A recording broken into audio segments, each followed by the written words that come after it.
Hi everyone. This week's Humankind episode, it was a real treat for me. I hope it is for you. I'm interviewing Liane Moriarty. Now, Liane is someone I've interviewed over the years as each book comes out, and I've watched her success grow with every book that comes out. And what I've also watched is her somehow remarkably, I don't know how, does not change at all. She's always the same. She's always lovely. She's always down to earth. She's also really studied in her answers, and she's just an all-round really good bird is how I would describe her. She writes like a dream. This book, Big Little Truths, it is of course the sequel to Big Little Lies, and I don't know, women have been waiting for this book for so long. It's fantastic.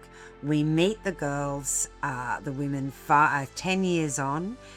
This time they are just living lives like so many of us are. They're coping with menopause, teenagers, sandwich generation, husbands, the whole kit and caboodle, or as Liane would say, the whole calamity. And of course there's a mystery because it is Liane Moriarty, but it's brilliant. Anyway, I hope you enjoy my chat with Liane. I loved it. I always love talking to her, and I hope you love listening. Thank you. Hello, Liane Moriarty. It is very nice to see your lovely face. It's lovely to see your lovely face. You know, I feel like the last time you and I spoke, it was on a stage in Brisbane, and the only thing I remember about that night is your lovely publicist, Tracy, trying to teach us how to take a decent selfie. We did. And actually, we got a really good photo of the two of us together. I was really happy with that photo. I never take a good selfie. It was something I never about, do. no, it was something about pretending we were leaning over a fence. Yes, leaning over a fence, you've got to do that. You've got to put your neck out. It's always a mistake whenever I tried to follow those techniques.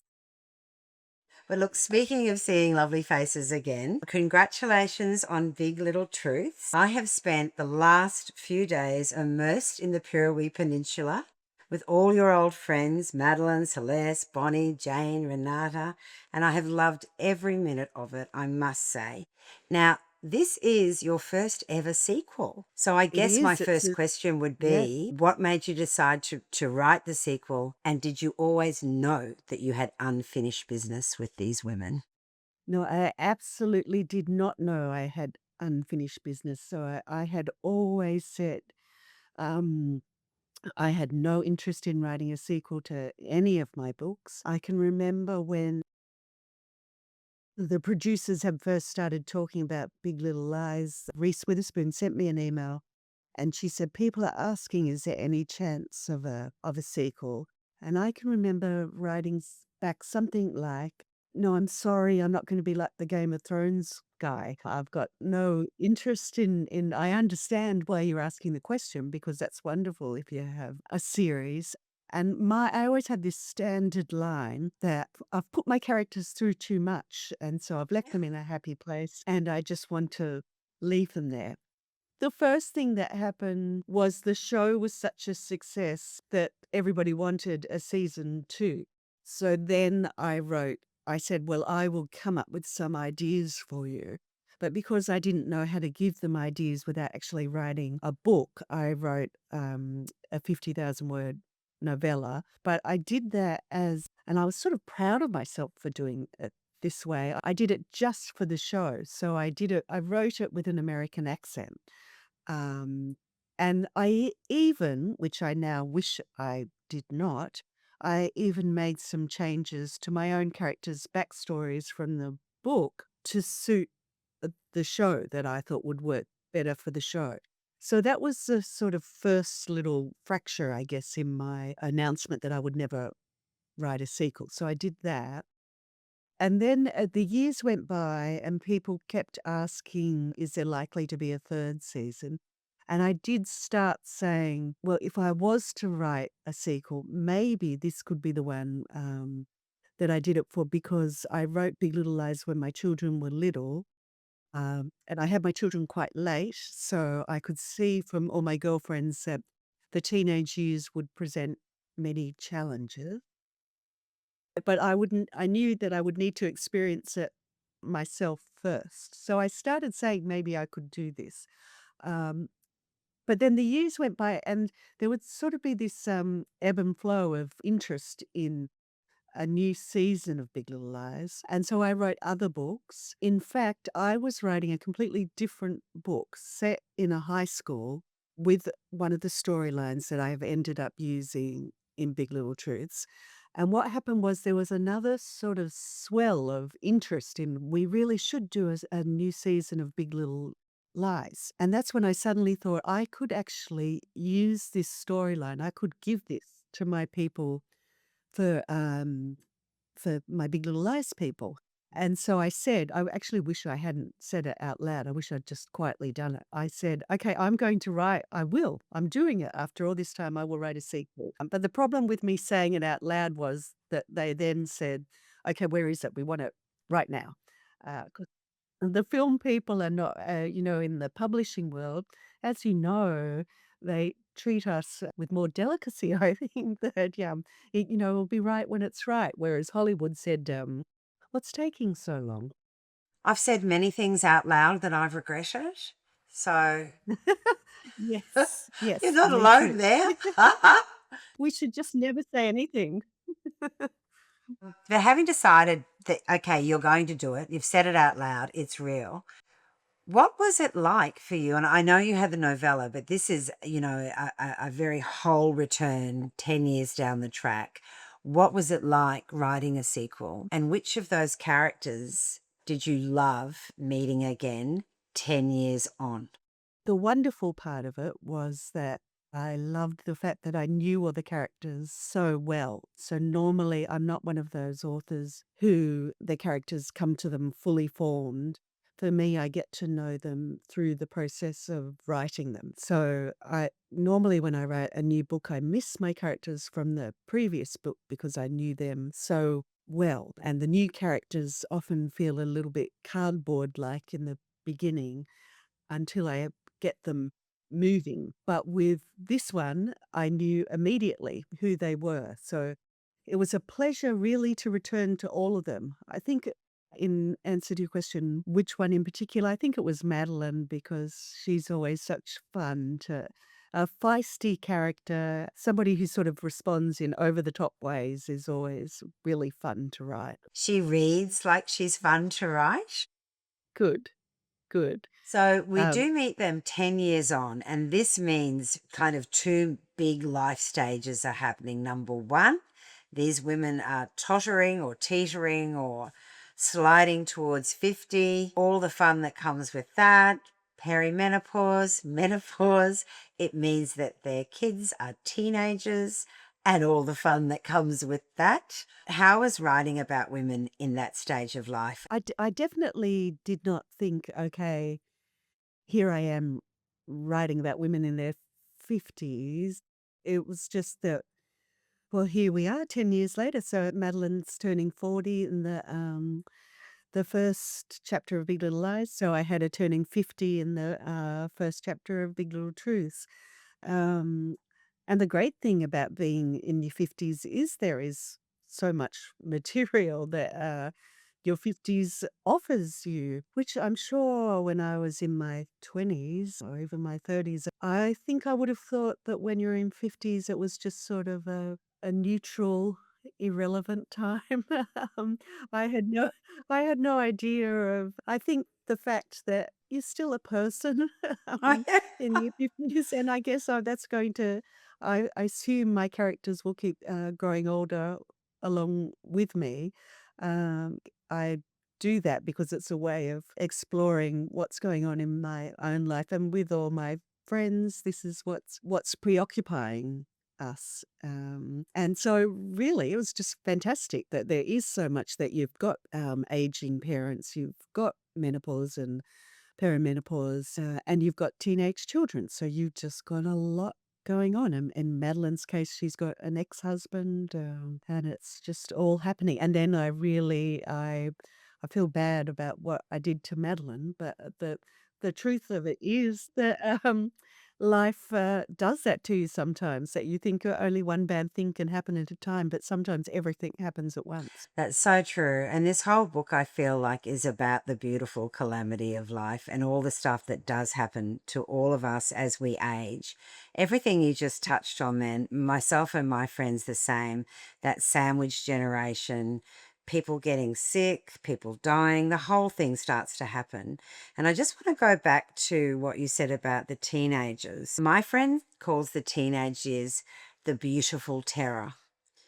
The terror of wanting your teenager to love you, or the terror Yes. of all the terrors of everything that Because all of they're the terrors. terrifyingly hard. Yes, That's yes, I think but they're that's perfect. beautiful. But they're so, so beautiful. And yes, they break your heart, and they can if my daughter smiles at me sometimes, then it feels like your heart just lifts with joy. Oh my goodness, she was nice to me. She was so nice to me. And then my daughter says, "Calm Later down." they'll turn around and give you the most divine hug you've ever had in your life. I know, I know. So the beautiful terror is just perfect. The one thing I noticed with this book, which I think is such a skill, writing in teen speak, if you get it wrong, you get it really wrong. But everything these kids who we met as kids who are now teenagers, everything that came out of their mouths, I believed. And then when one of them says about their mother, I told her if she wanted to meet someone, she should just do it in the normal way, on a proper regulated dating app. Like, don't just pick up some rando at the pokie shop. Is that your kids' language coming through? Probably. I was very aware of the fact that I couldn't take too much slang of the moment, that because their language changes so quickly. And my children said to me, "Don't even try. You're going to get it wrong if you try to use our language." So far, readers have told me they think they've got it right, but I have not had a 16-year-old reader tell me that I've got it right. So I suspect that they might say we don't say that anymore. But in a way, it doesn't matter. You just want to make it believable, and not, the 6-7 thing. Oh, You know yeah. how once we started Yeah. once we started saying 6-7, Yeah. It's out. the yeah, it's out. So Yeah. obviously you couldn't put anything like that in. Now, because we're meeting them 10 years on, and the gentlemen in this as well, the dads, etc. The other thing that happens, I think, as we get older is that, sickness does start to visit our neighbourhoods. It's happening in my neighbourhood right now. And one of the things that visits a lot of our neighbourhoods, and we all know someone in our street or a woman at school or indeed yourself, that cancer has visited or become a part of their lives. And I know, Liane, with you, you've experienced cancer twice. So I guess all I really want to ask is, how are you? Firstly, I'm very well. So yes, I had breast cancer 5 years ago, and then again quite recently. I seem to get diagnosed very conveniently just after I deliver a manuscript, so I can get the treatment done before I'm on the road again. But both times caught really early, so I have not had as invasive treatment as I gave the One of the, characters. yes. Yes, in my book, I've been lucky, but having said that, it has not been fun. But I guess, as you say, knowing so many people, it just felt like that within this community, there was no way that somebody wouldn't be that statistic that nobody wants to be. Yes, and the other thing in the book, when a character experiences this, one of the things I liked was that in sickness and hard times, there can be humor. There's got to be humor, and there's humor in this book around that as well. When people are talking or trying to work out what they should be doing. And one of the things I loved, I think, was one of the characters just talking with love, but with humor, about just the endless lasagna supply. And we had a lady at our school in the WhatsApp group, which you also have in your book. she had breast cancer, and she wrote in the group, I have breast cancer. Do not send lasagna in capital letters. That's so funny. Lasagna, I think, is the thing that because it's easy, it's portable, isn't it? I don't know. And it keeps and you can freeze it. So it seems like that's the one that everybody does. And it's lovely. It is lovely. And if you don't have humor, in these times, sometimes it's the only thing that gets you through, I think. Exactly. Exactly. I mentioned there a parent talking in the WhatsApp group at school. Every school has them. My school has it. Mm. And I said to you earlier, there's every sort of parent is in that group. If you want a microcosm of a school group, just go to the WhatsApp. There's always the very organized ones. And then there is, I'm very ashamed to say, the person who never knows what is going on, comes in late, asks stupid questions. In your WhatsApp group in the book, her name is Deb. And I said to you earlier, Liane, I'm very sorry to say and ashamed to say I am the Deb. But you as a Deb, you make I have the Cecilia in this book which is a little bit of an Easter egg for, as I'm pretending I'm Taylor Swift here, but Oh, she puts the I love Easter eggs Taylor in the, Swift and I love Easter eggs. Go, go. I mean, I love her you know, Easter eggs. she does it in her songs apparently. Oh, yeah, she does. Um, Yeah, so I have Cecilia just as a tiny minor character on WhatsApp, and she's in The Husband's Secret. So I just, Yes. in my head, I was imagining if Cecilia had moved over to the Pirrawee Peninsula, and she's the one who's answering all of Deb's questions. And she's answering though with pleasure, with and gosh, people like Cecilia save the rest of us. I don't ask the questions, but I watch and I do think, oh, thank goodness that's I was now going I to say, know. I feel like in your WhatsApp group, you'd be the lurker. I am the lurker, I knew it. except for that one time when I was walking the dog and I was apparently the phone was bumping against my leg, so I was posting just the letter A over and over in capitals. So it was like I'd never said anything for an entire school year, and then all of a sudden it says Liane Moriarty. And my husband was ringing me saying, "What are you doing?" Just over and over. It's so, so embarrassing. The only time I, apart from asking, what do you mean? Is it uniform day tomorrow? All those annoying questions. One time, I don't know how, I sent a voice memo to the WhatsApp group and I was swearing on it. See, this is my greatest fear. You could who knows what you could send. And it wasn't good. But were you talking so my fear is what if you were saying something about somebody? What if that could be the worst? I feel like that is a deep fear in all of us. You were saying earlier, that when Reese Witherspoon had emailed you, and this is your normal now, this level of success and these sorts of people, you just chatting creativity, which is lovely. This is obviously being made into another series. All of your books have been optioned and you've had such success. But I want to go back in time, um, because everyone who's had great success has also had the other. And I want to talk about that. Let's go back to your first book. I think in 2000, is it 2003? I know it's over 20 years ago. Three Wishes.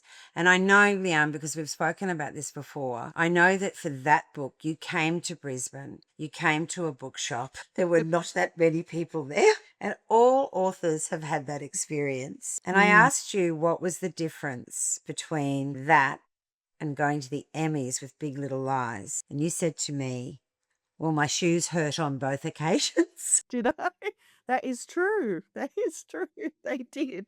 They just always hurt. So I just want to go back to 2003, Liane. Do you remember those times when you were at the bookshops and very few people there? What do you remember about that? And did you feel disheartened? I did that Brisbane event. I do remember. So that was the time when there were only two people in the audience. I can remember walking in and the lady there saying, "Are you here to see the author?" Because obviously I looked all sort of nervous and dressed up. And so she said it in this way as, like, "Aren't you sweet coming out on a big, you really dressed up for this night?" And I had to say, "No, I am the author." And then there were only the two people there. And I thought to myself, well, even though there's only two people, they had such lovely smiles and they looked so eager and interested. And I thought, well, I must give all of myself to these two people. So I stood behind the podium on my painful high heels, um, and I delivered my speech, and they nodded and they smiled along. And then at the end of it, they came up to me and said, "That was lovely, darling." And that's when I learned that it was the bookshop manager's mother and grandmother. She'd called them in a panic to say, "Please come along to watch this author." So not that, and I never do an event without that feeling of terror that there won't be anybody. Because I mean, it's funny because it's not really the point of being an author. I'm not actually a performer, but Mm. there is something so humiliating about nobody being there, which is more humiliating even than your book's not selling. That's because it's so public, I guess. It's and because as authors, we're not normally the sort of people who are charismatic, who it comes easily to go along to these events. So I am permanently scarred by all those early events where nobody was there, and so many authors have shared similar stories. Yeah, we all have our battle scars. Yes, Yeah, yeah. I did a signing, well, the terror of the bookshop signing outside the bookshop, where you just sit there by yourself for so long, and it's just it's like if you want to be Or humbled. when you're sitting next to another author and they've got a long line next to them and you have to smile as if you don't care if they're only going to buy their books, and it's terrible. It's funny that, just on that note, I do remember sitting next to the lovely man who wrote the Treehouse series, Andy Griffith. And his line was so long. My line, nobody. And when I say nobody, I mean nobody. And then finally, this woman came out with her son holding his hand, and she came over. I thought, oh, thank God. And she said, could you just sign Andy Griffith's name in my because book? so Because I don't want to keep waiting. because they didn't want to wait on the line. No, that's terrible. Wait, and I did. Did you? Did you? That's a wonderful story. Oh, no. Anyway, it's the worst. Why not get anybody else to do it, or just forge it yourself like OMT? I don't know. You just want an extra layer of humiliation to my You're day. an author, I guess. So she thought an author will do. At least that's But it's so interesting to me that you say that you can still, not only, I kind of get it, but from that girl who was there in the bookshop with mum and grandma to this girl who I'm pretty sure doesn't have to worry about if people are going to turn up for the signings. I feel like, as you say, you're not a performer. Does it get easier for you though, Liane, like the more success you've had to do all those things? Or in some ways, do you feel even more exposed I with more guess, eyes on you? yeah, I think at the, I guess you develop a sort of muscle memory and you think, okay, it's okay that I can do this. But also I've found as I've got older, everybody else has got younger. It seems like, That's true. so, for example, in doing interviews with journalists, a lot of the journalists are so young. They're so lovely. So now I'm moving into that matronly where I say, oh, it makes me think of when my grandma was stopped by a policeman once and she said to him, "Oh, what is it, darling?" Because to her, it was just a little boy dressed up in a police uniform. So there's something relaxing Yeah. about so many young people. Yeah. And nothing seems to matter as much Well, you don't have that anymore. I'm problem not as with me. intense. So that's good. you're younger than me. I'm still thinking, oh, Franny, sweet young Franny. Oh, I love that you think that, but that is not true. But practically the same age. It is nice also talking to people the same age as you because you've got that shortcut. But And I think when cultural you're reference. younger, yes. But when you're younger, it feels like everybody's older than you and they know how the world works or something. And but then we get to this age and realize none of us know how the world We didn't works. know then when we were young, and we don't know now. But I'm the same. Look, with the young journalists at work, they're so I know. great. They just, I Yes. feel like young people today get such a bad rap, and they've got so much more to contend with than I did in so many ways, and yet I think they're divine. Yeah, me too. I agree. So I want to go back again. We've gone back a bit in time to that first book and the bookshop. I want to go back further to your growing up years because that I love how you grew up. So mum, Diane, and beautiful dad, Bernie, who I know you lost just before COVID. I do remember that. And I remember you would always say, and your sisters would always say, because, there's a beautiful writing vein in your family, that Bernie would take 100% credit for that. Yes, he would. So, why don't you tell me a little bit about your very first book, the little known, I think it's Dead Man's Island?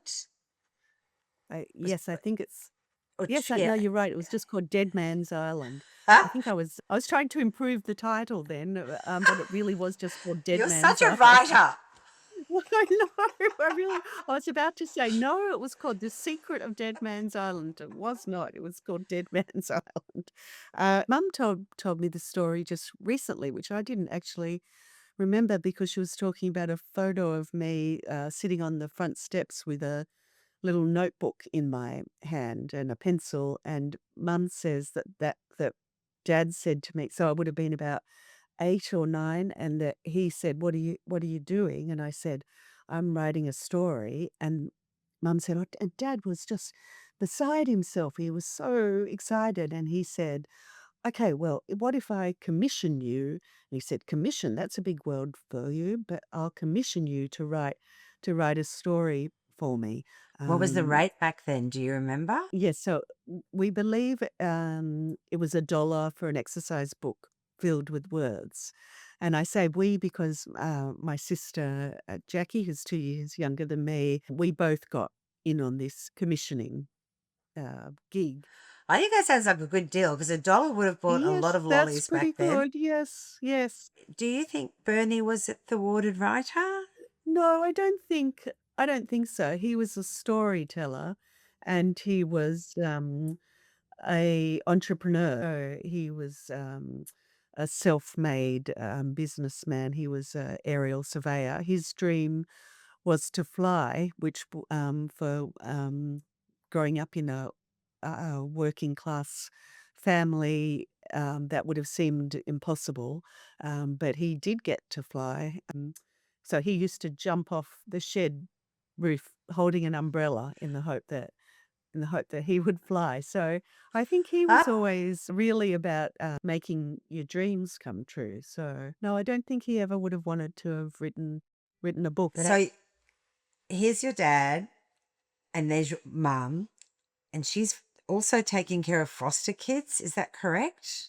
Yes, when my youngest sister Nicola, and she's also an author now. So there was 6 of us, and Mum always just loved babies. So when she decided that, and I think she would have kept having more children if she could have, but when I think the doctor said that that will do it for you, she immediately started fostering babies. So Nicola was just 2 when we got our first foster baby. There's a lot of love then in her heart because it does. I've done stories on fostering. It does take a special person and family to welcome foster kids into their hearts and homes. So she's pretty special, I think. So you're living in this family. There's no television. Well, it's not quite true that there was no television. There was no television for, a period of time when Dad got, cranky with us for all he came home and we were all watching television and he cut the cord.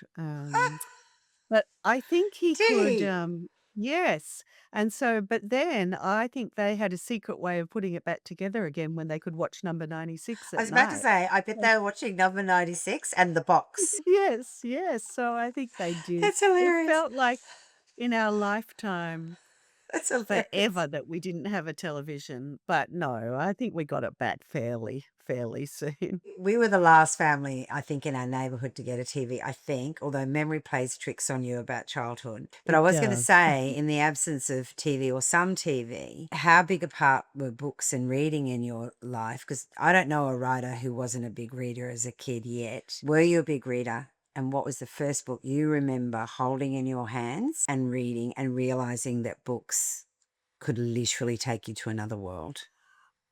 Yes, I definitely was a big reader, and books were always a part of our lives, which was something that I took for granted. I always remember going away with a girlfriend when I was in my 30s, and it was one of those holidays where we all just sat around reading books. And she said, "Oh, this is amazing. I've never had a holiday like this." But for me, that's just what we all did that you'd, and the books were there. Books were there because mum took us to the library, plus dad had his bookshelves filled with all sort of thrillers, and grandma had all the often a lot of old English books. So Mm. there was never, I never had to worry about not being able to get my hands on a book. I assume it would have been something like I loved all the Enid Blyton books, and that's why that Dead Man's Island. Yes, Um, of they course. talk about smuggling, Yeah, so the they must famous have. five. Yeah, Yes, it was yeah. heavily influenced. And I talk about, and then the smugglers were coming, and I've spelled smugglers correctly, but it's very clear that I don't know what a smuggler actually is. I think I thought it was just a bad person. I just don't. This won't go in the edit because it's more about me. But I'll tell you a funny story. I recently had to put an archive together for the state library here, and I found the first story I'd ever written. Like it was just felt pen, very similar. No, no, no. As a kid, and it's all in felt pen. Clearly, Yes, so influenced by Enid Blyton. The same. really. Literally 5 kids. One of them gets kidnapped by smugglers.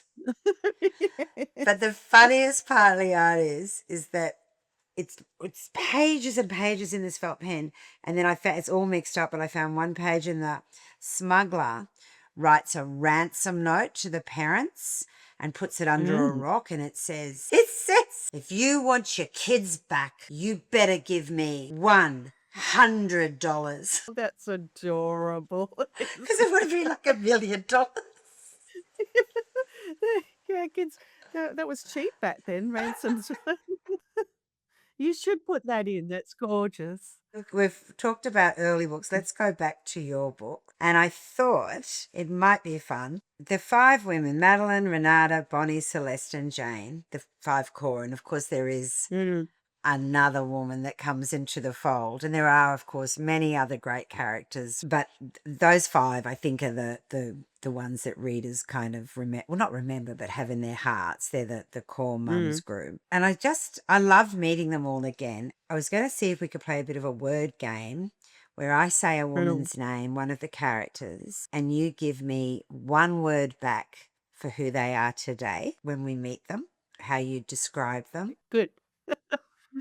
Madeline.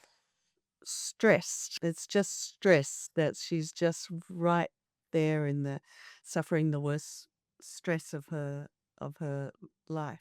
Yeah, Uh, I think stressed is. See, normally I'd give the word outraged for Madeline. That's what I would have given to her all those years ago because that's how I described her when I was trying to sort of create that character. I wrote perpetually outraged, like so and a sparkly, shimmery girl, like so and I combined those characteristics, and that's what gave me Madeline. But 10 years later, she's feeling uncharacteristically anxious Yeah. and not as sure of herself as she was 10 years earlier. Renata. Mm. We can come back to her. You can say pass. Okay. Okay. Pass. Okay. Celeste. Peace for Yes. Celeste. Lovely. I won't Celeste to be in a peaceful place. And yeah, it was a joy to put her there. Jane? Confusion because yes, she's sort of having an identity crisis because of what she went through, and yeah, she's at the sort of precipice of a Mm. new way of thinking, of exploring new ways to be. Bonnie? The abyss, she's Yes. swirling. Yes. Bonnie has always been calm and the calm meditator, and she's always had the best relationship with her daughter. And the teenage years for Yeah. Bonnie are, even though really she's got a delightful teenager, but she can't cope with Sky. She brings so much herself to those teenage years. Yeah, I love Bonnie. Should we try Renata again? Poor Renata. Renata. I was going to say, what's the better word for it's not redemption because it's not, and it's not really revenge. It's a word. It's a word that means she's Yeah. getting what she deserves. But it's a mixture of those two Yes. things. There'll be a word that I'll think of. You can ring me at 3 a.m. in the morning. Yes, when it. Well, I did an interview with a journalist the other day, and I was trying to think of the word, this very basic word, which was contradict. I could not get the word contradict. And she then, because, when she can't get it, and she was saying, I know, yes, I know what you mean. And then finally, just towards the end, she suddenly said, contradict. Just a simple word. Trying to think of Renata's word now, and it's annoying me too. Yeah, it's not redemption. Anyway, well, okay. It's not. And finally, because like all these women in Big Little Truths, they've gone through a lot in the last 10 years. They've had their own ups and downs, and they are who they are now. And all those words you just described them, I think, are really apt, except for Renata. I think you could have done better with Renata. So my last question to you, Liane Moriarty, one word for you today, with everything that's happened to you in the since I last spoke with you. If you could find a word that describes where you are now. Just okay. I'm okay. I think that's something. I feel like something that people. Yes, That's a great word to our be. age, I do find myself sometimes saying to myself, "You're okay. You're okay. Everything's okay." So I think I'd say that I'm okay. I think that when we get to a certain age that we are, we know that being able to say you're okay is bloody excellent. Yes, that's all that you need. And I feel like that sounds like I should say I'm grateful for all the wonderful things, and which I am. Yeah, but I'm just happy to be okay. And I'm really happy that you're okay too. I hope you're okay too, Franny. You okay? Are you okay? I really am. Thank you for asking. Thank you for listening to my chat with Liane Moriarty about her new book, Big Little Truths. And I hope you join me next time on Humankind. Thank you.